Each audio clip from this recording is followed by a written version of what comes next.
Hi, everyone. Welcome back to Soul Speak. I'm Talia Pardo.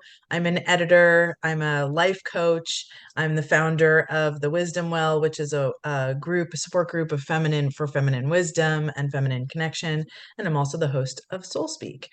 I'm so pleased to have here today Debbie Sipowicz. She's just this beautiful soul. I just have to say that right up front. I get such a wonderful energy from you.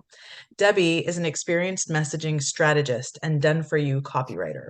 She specializes in helping heartfelt solopreneurs discover how to sell their offers in a way that feels 100% authentic. As a lifelong entrepreneur and avid student of consciousness, Debbie markets with soul. Her superpower is translating vague ideas into a powerful marketing message that feels aligned and gets results. That's really incredible. And I have to tell you, I'm so happy to have you on because you're different. Everybody's unique. All my guests have been unique, but you're different in that most of my guests have been coaches in the healing process and spiritual awakening or different healing modalities. And so I was so excited when you contacted me about being on the show because we integrate that, or we try to integrate that into kind of everyday practical life. And the work you do, at first I was like, how are we going to connect this? But I really understand what you do because you're taking the practicality of trying to find the right words to express yourself and what you do. And you're, as far as I see, and you'll of course tell us so much more about what you do, but and you help the person's true calling and true vision come through, because we are not all blessed with the eloquence or the vocabulary to express ourselves in the way that will resonate with others, right? We'll know it inside, but to get it out there is always a different story. So tell us how you got started as a copy editor. Like, how did that even start for you? Well, first of all, thanks so much for having me. I'm super honored to be here. Big fan of your podcast and love your Thank energy as you. well. And I really think of business as a healing modality. So it's so maybe we can get into that. But Yeah. I love yes, I'm a digital marketer, done for you copywriter, but more than that, Copywriter, sorry. I really think of myself as somebody who markets with heart. And I just think of marketing as something that gets a bad rap especially in the conscious community. It's like viewed as a necessary evil or something that could feel super draining as a solopreneur, and totally get that. But at the same time, what I know to be true is that it can be as natural as breathing and super enjoyable when you're in alignment with it. And like everything else, it's all about energy. I'm sure we'll get into that in this call. But so how I got here, I just like to think of where I am today as this convergence really of two really distinct parts of my life. I feel like I spent the first half in this, living from my head, the doing everything, in the hustle kind of place, and this second half of my life really living from my heart, slowing down, living in a much more centered way. And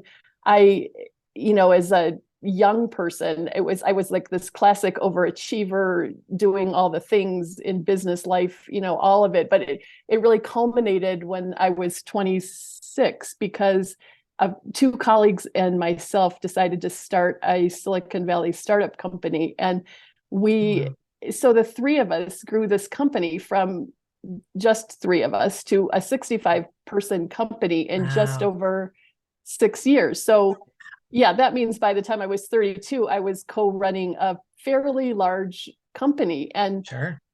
sidebar, now that I have a 25 or 24-year-old, I can look back and see what a crazy life that was. But that experience really kind of set the bar for my career, because I've been in the startup world ever since.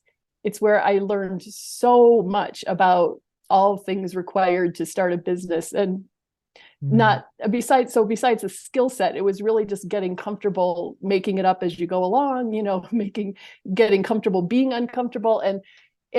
But I also really, I feel like that was the point where it really like got embedded in me, this idea that to be successful in business, in a startup, it requires a 24/7 hustle. And that's how I lived. It was great fun, honestly, for a while, but I would say right up until it wasn't. And that's, Mm.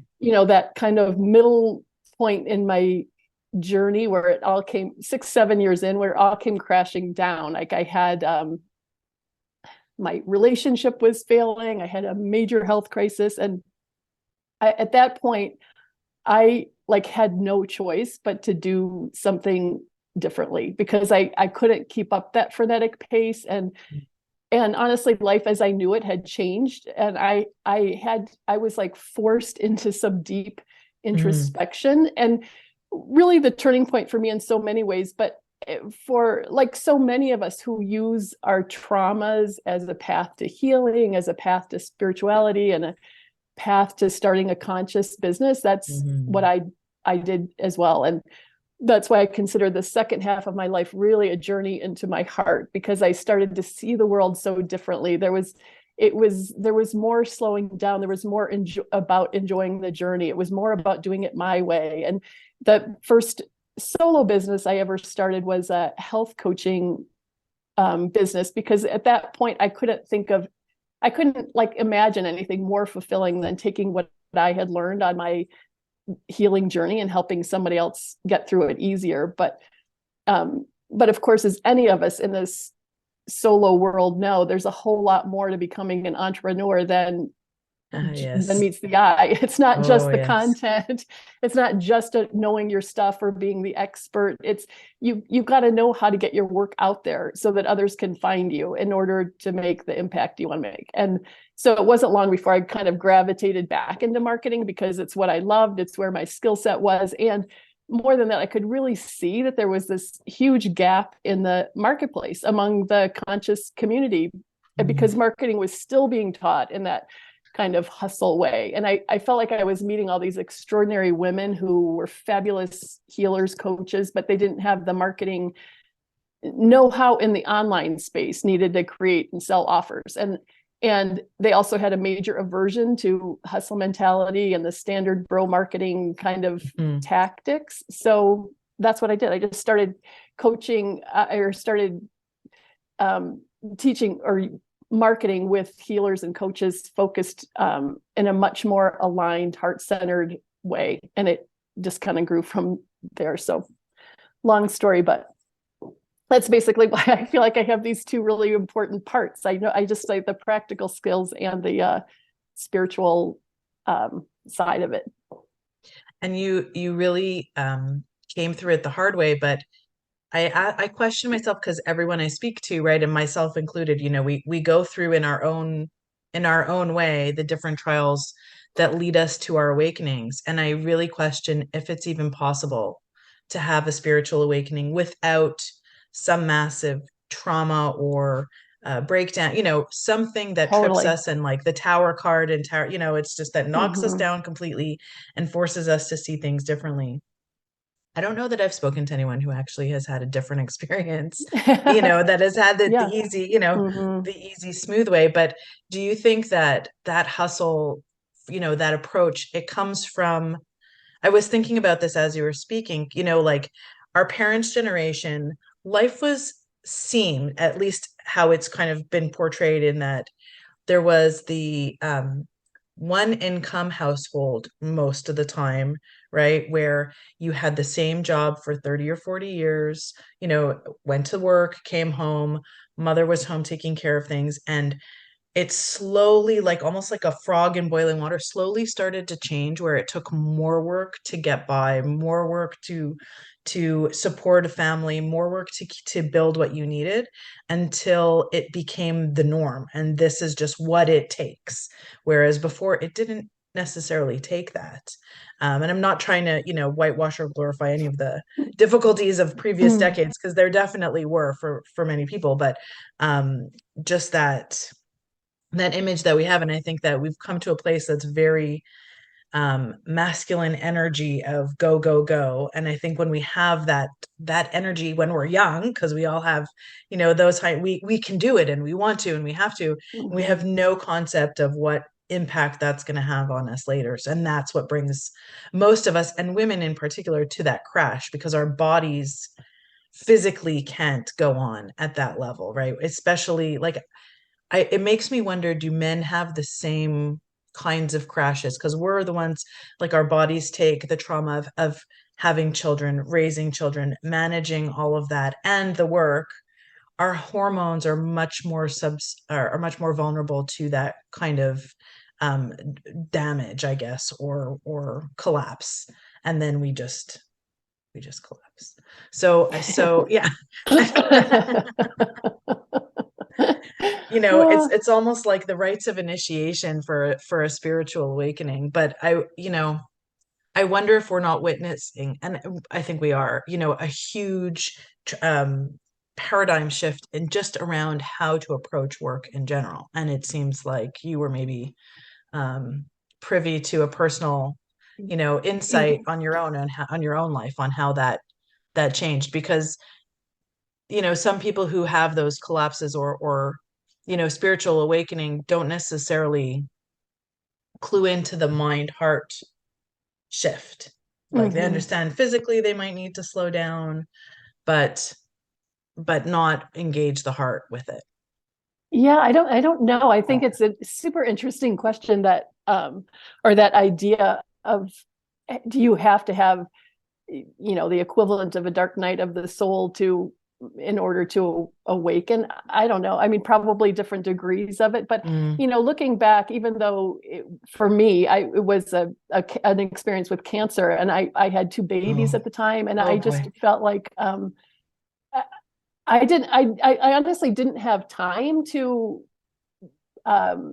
grieve in a way, because I was taking care of these two little babies. I mean, one was literally, I think he was just not even a year old, but I just felt like I would have done anything. I seriously would have drinking carrot juice 24/7 if I thought it would help me, because I felt so responsible for these two babies, Of course, yeah. and so that, even that part of my journey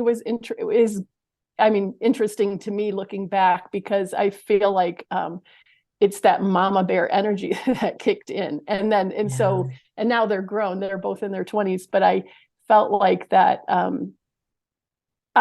I look back at it as it's such a gift, honestly, that even though I wouldn't obviously wish it on anybody, it was such a turning point for me. And I feel so grateful I feel so grateful for all of it, because I feel, I was a better mom because of it. I was I was more present in their lives, and I was more,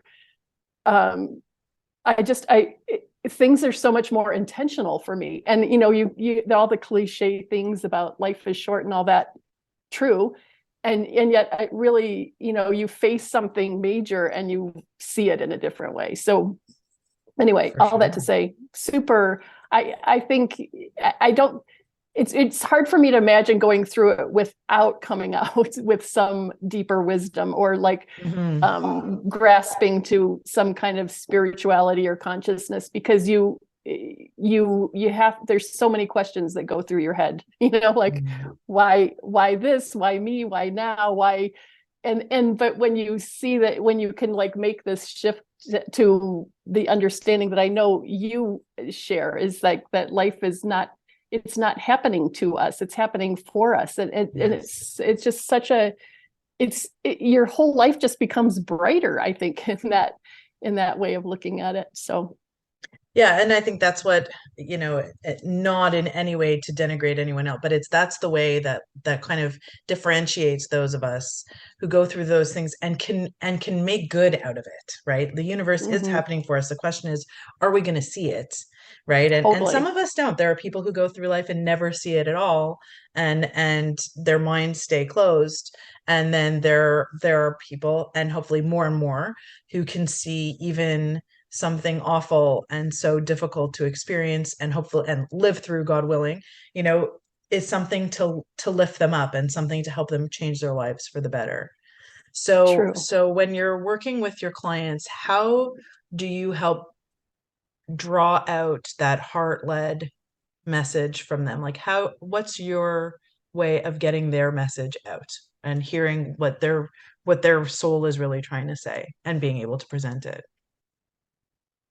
Well, to me, it starts with tuning into what the client wants a definition of success, because I think, and I start there because I think it's so easy to get wrapped up in somebody else's idea of what a successful business looks like. And I've worked with a lot of people for whom they just want to build a side hustle, and I hear a lot of marketers out there talking about somebody that hasn't made it yet to 6 figures in 6 minutes as being a hobby business or a dabbler or something. And so like, it's really easy to get wrapped up into thinking there's one definition of success out there. And that's so not true.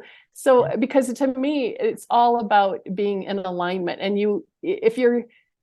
and there's a different market strategy. Like if you wanted some people want a completely hands-off business, and some people want a completely, like a high touch business. And those are like, those are two really different marketing strategies. If you want to just be, have a low ticket offer just that churns out money and you're not even involved, that's for sure you can get there. But that's a really different strategy than somebody that wants to work, in a deeply high touch, one-on-one kind of way with a handful of clients. And so you got to start with what you want, which is easier said than done, honestly. But then the second part to me is being in alignment with your customer. And it's not, that's also not an easy thing to do by yourself. We've all done a gazillion avatar worksheets, which I can't even stand the term avatar because we're humans, for crying out loud. But you can't like speak to the way you would speak to a 12-year-old boy is very different than how you would speak to a CEO running a corporate 500, like it's very different. And so if you don't know who you're talking to, it makes it so much harder. So there's that part. So you know what you want, you know who your customer is, and you know what your it's like the bridge. The message is the bridge between what your customer wants, what you have to offer, and how to speak to them so that it connects the two. Like, and you can't. It's not just about filling in templates. I guess that's what comes to mind for me, because a lot of people that I've worked with, they've had trouble trying to market via templates, and templates can be great. They can be a great place to start. But if you don't feel it, like it's, as we all know, everything is energy. And if you don't feel the energy in your message, it just doesn't, you can't just, what comes to mind for me are these elevator speeches where if, somebody asks you what you do and you pick up the piece of paper and read from it, it just doesn't have the same energy as somebody that just really knows it in their body. It's like that full embodiment is what I go for when I work with somebody to get their message out there. It doesn't matter what the message is. It's like, can you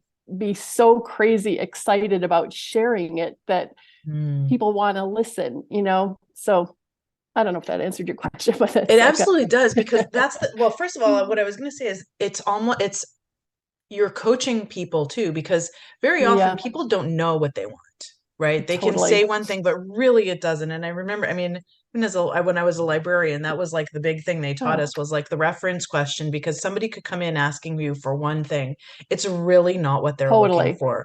And you really need to ask questions to help delve into like, what is the root of it? And so I think that starting with what's your idea of success, even when you said that, that's so powerful, because it's such a term that means a million different things for different people. And yet some people just assume you understand what that means, and that success is just like, I hit it big, I made this amount of money, which it not necessarily is, right? Sometimes it's expanding your network. Sometimes it's creating a foundational system that runs, and you have little tweaks. Like you said, there's different forms, and what is success to that person.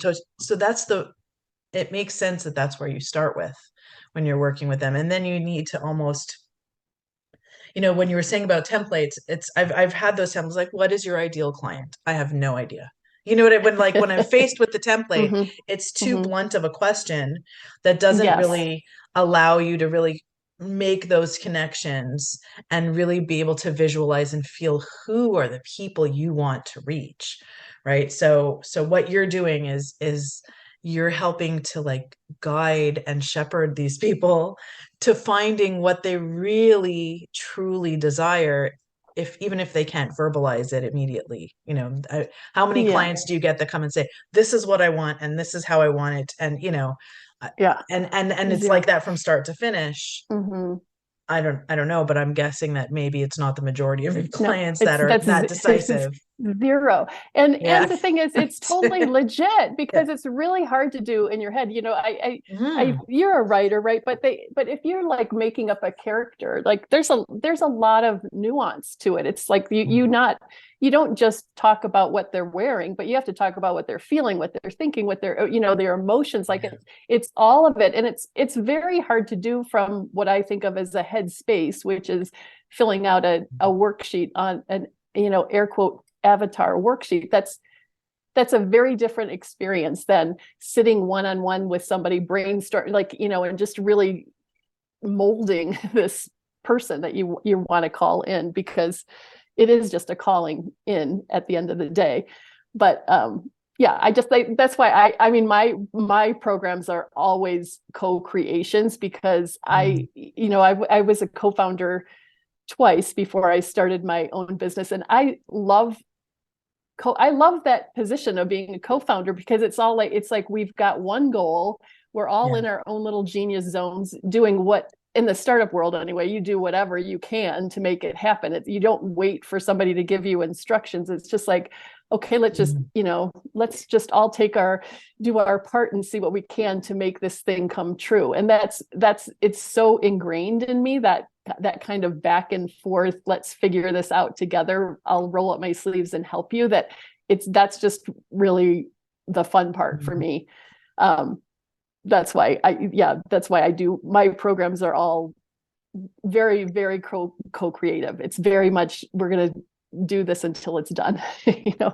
So That's amazing. And I love that, the rolling up your sleeves and doing what you need to do in terms of finding success. It also needs to incorporate, I would think, right, the balance of failure, right? Like everything you for try, out of sure. everything you tried, there's a percentage that isn't going to go the way you want, or bring you the results you want, and that's the learning process too of what would be your top three. I'm going to put you on the spot a bit. What would be your top three pieces of advice for someone with a startup who's looking to start something new? Wait, what are they looking to start? Oh, right. Because, well, yeah, that changes things. Um, that's a good thing. With a startup, now I'm on the spot.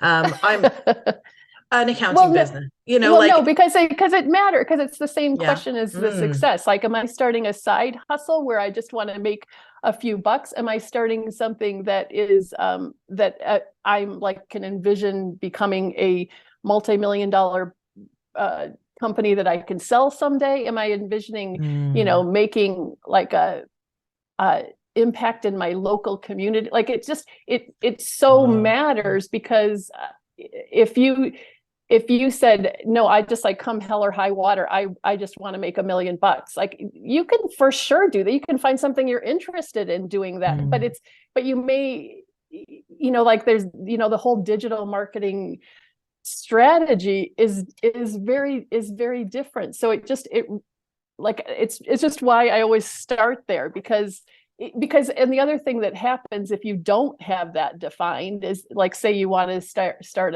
a side hustle coaching business, low key, but you don't know how to start. There's all kinds of programs, courses out there who will tell you you need Facebook ads, you need an email strategy, you need, and the thing is, you might need it, but you might not. And mhm. you don't want to spend all your money running Facebook ads if that's not strategy going to doesn't happen. make sense for you. Yeah. So Right. anyway, It really is such a subjective, it's so uh, subjective.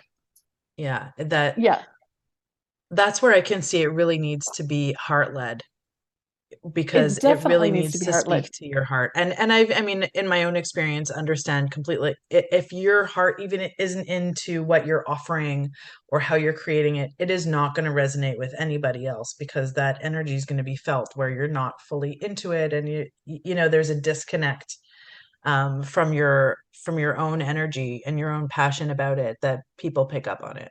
It's like so true. Like you can, I mean, I swear if you were like, you could sell Cheerios if you were just like so friggin' excited about, this, like Yeah. you could do it, but it's not a fake thing. You have to like, but, it's just like, the example I like to use is like when you're high on life, like it's just, nothing can go wrong. Like you're just magnetic. You're very naturally attracting people because they Mhm. want to be around that energy. But the opposite is true as well. If you're not confident, if you don't feel sure, if you're in a contracting space, then it's really hard to sell your high ticket offer because you're not, because like I said, like as we all know, everything is energy, and it's like what you're putting out, you're getting back. So it's just really important in my view that first and foremost, it's you feel super excited and like embodied and energized by whatever it is you want to sell. And it doesn't matter if it's Cheerios or a $5 million program. It just doesn't matter. But your energy 100% matters.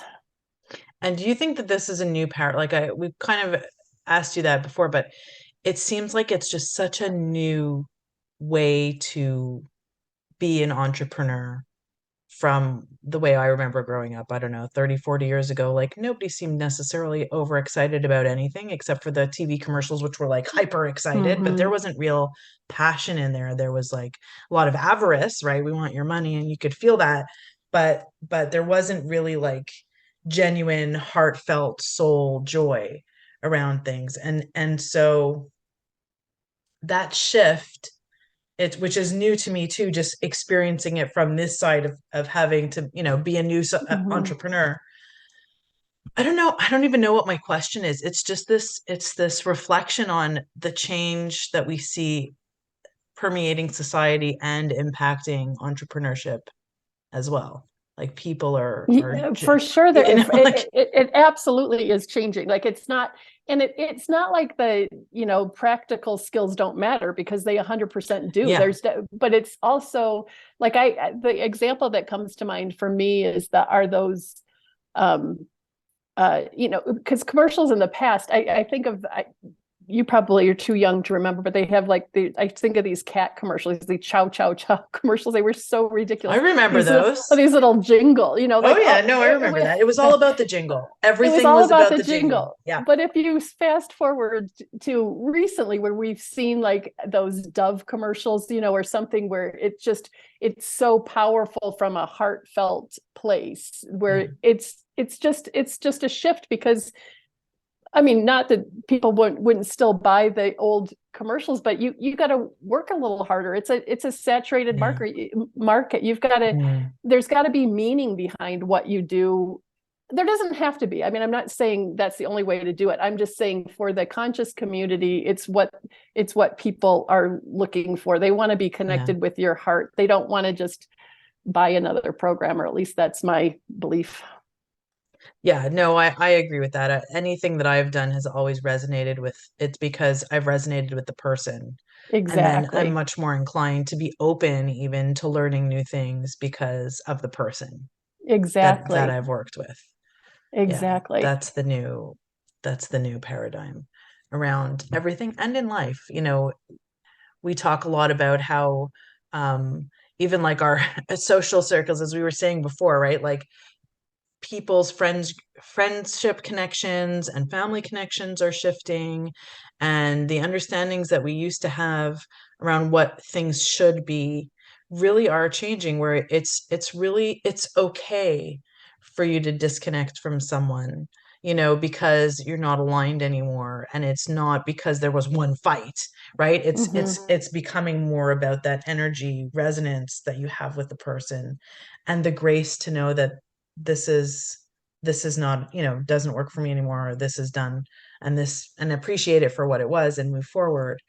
Whereas that, like, I don't know, I think about growing up, and it wasn't given that kind of space and understanding.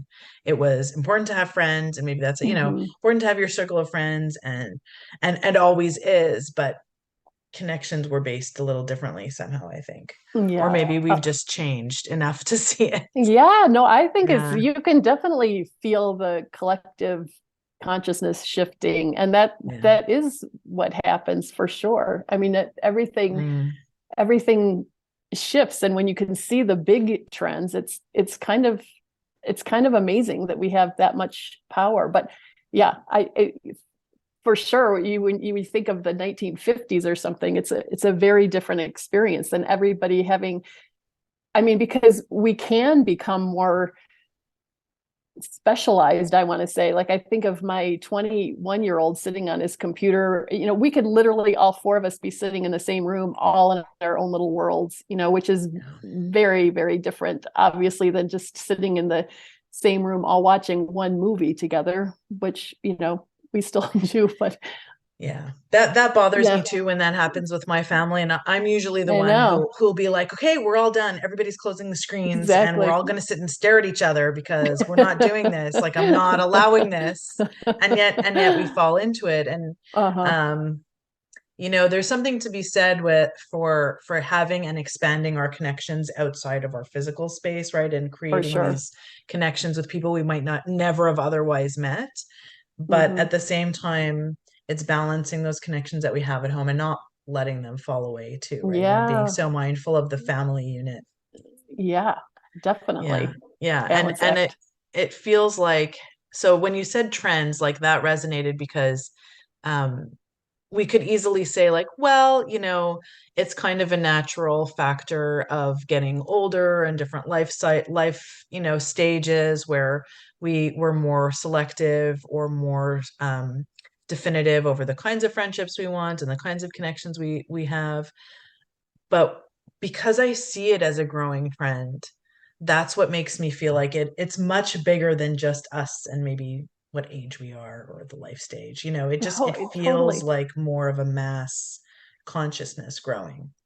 Yeah, but I like the way you put it too, where it's not, I mean, for sure we can grieve that things aren't the way they used to, but to Mm, be, or that connections are changing or whatever. But I do think there is huge upside in. I mean, I never obviously would have met you. Like, I just, like, mm, there's so many people that I feel like I know, even though I've never met them necessarily in person. But I do feel like there's, I mean, because it's easy to, like, uh like, criticize, I want to say, social media or something, but there mm. definitely are a lot of gifts in it as well. And I just feel like that's always been true in life. There's things that go away and new things that show up, and I'm just like, I'm trying to, like, have some gratitude for the gifts in it, because I I there definitely are a lot of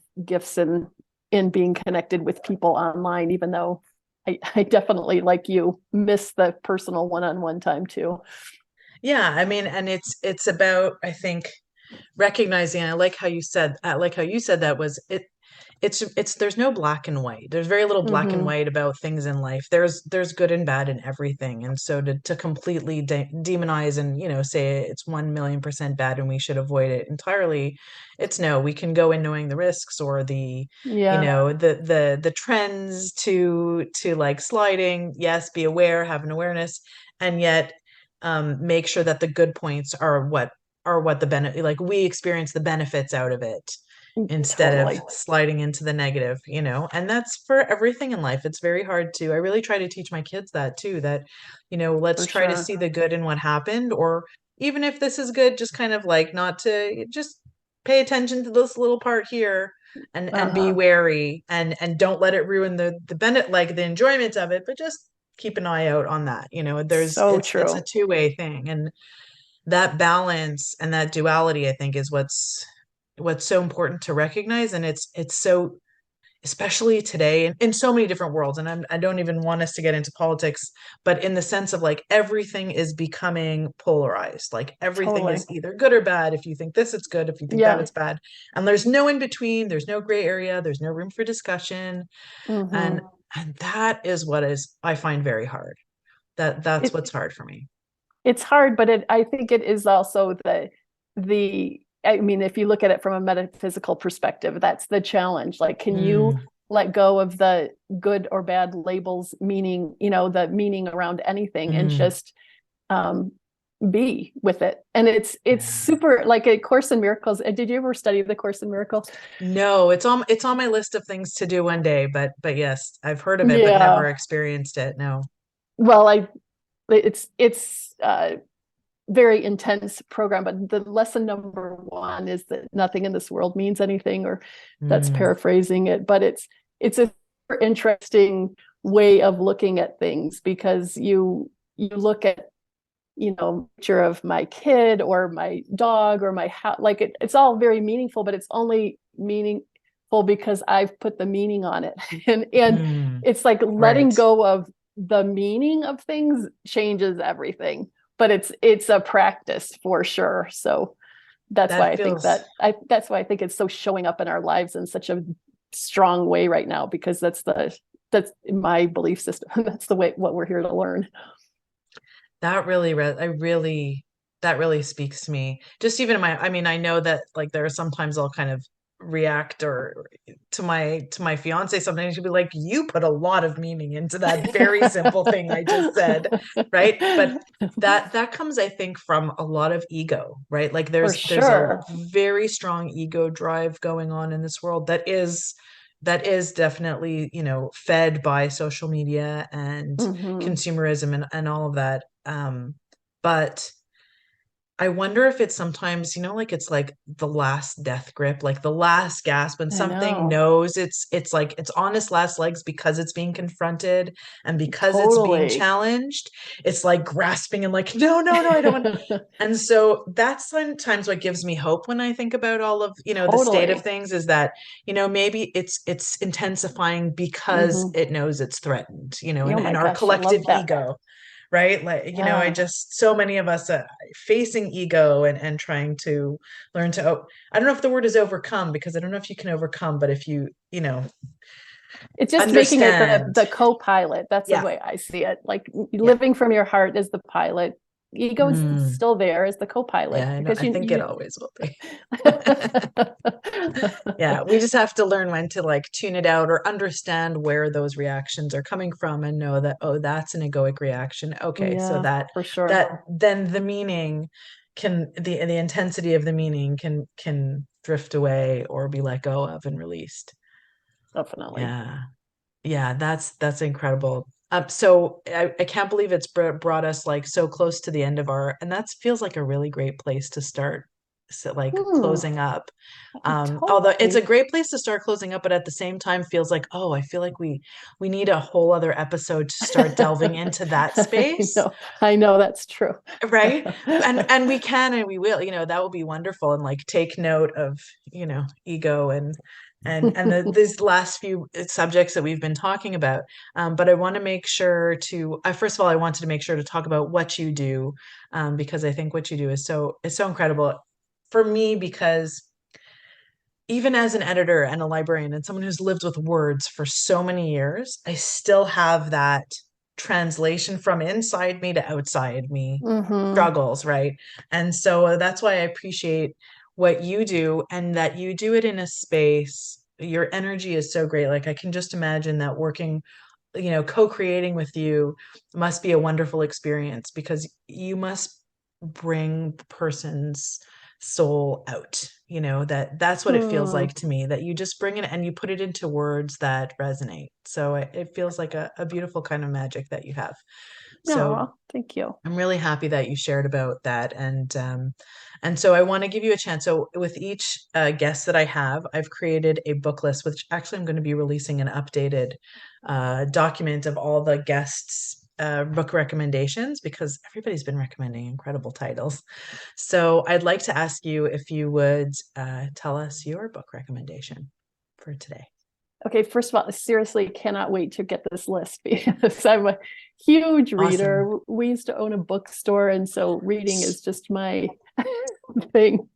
That was my dream. I know. We have so much to talk about. I Yeah. know, but I Yeah. so it was very hard for me to choose, but I chose this book Mm. because it's one I read twice, listened to once, and I read it way back when I was in this turning point. It's called Infinite Self, 33 Steps Mm. to Reclaiming Your Inner Power by Stuart Wilde. But I loved this book because it's really basically he goes from these steps are all about teaching you to go from an ego-centered life to a spiritually centered life. And Mm. he's very irreverent. He doesn't take himself too seriously. And and yet he's been experiencing or experimenting rather with consciousness his whole life. So he has a ton of wisdom to share. And I have Mm. since read all his books, but I just, so it's definitely not the most popular book, but it's just one that, you wanted a book that was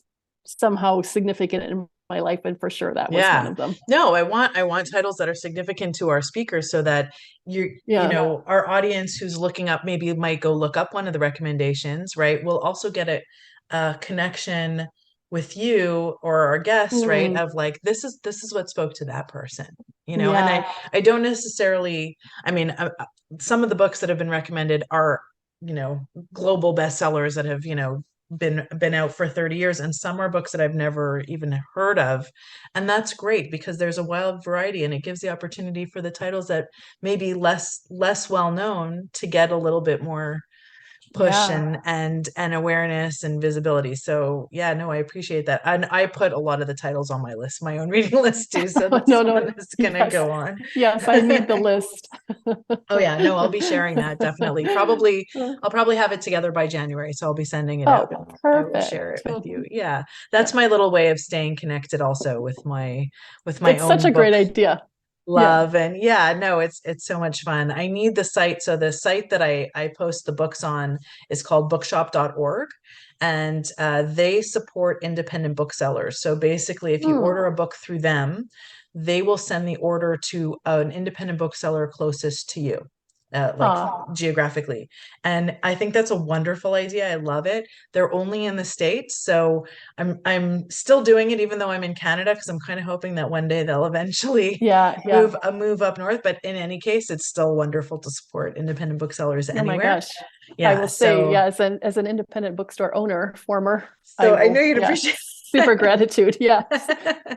yeah, I'll send you the link for it after in any case. But yeah, so that's wonderful. And thank you so much for that title. And thank you so much for this conversation. This has been really enlightening, because, you know, for me personally, and I do these episodes because I love to learn, and I love to speak to new people, and I love to have conversations.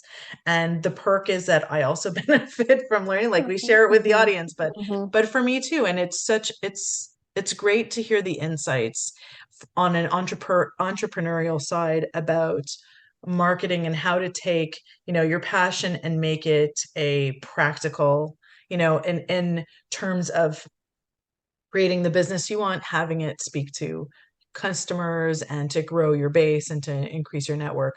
Like those two things don't, or they're not intuitively necessarily always aligned or connected, right? And you're that bridge, I think, that helps people bring their joy into sharing it with others, and having it clear. And I feel like that might be another word, because it feels like you bring clarity to what Yeah. people are trying to do, or at least Yeah. share. It's not just, I want to sell this t-shirt. It's, here's what I want to do, and why, and who do I want to speak to. Yes, so So that's a great way to sum it up. Yeah, I so enjoyed being here. Love talking to you thank you. always, and really appreciate the opportunity. Thank you. Thank you so much. This is wonderful. I hope we'll do this again soon. Yeah, me too. Thank you. Take care. Have a wonderful day. You too.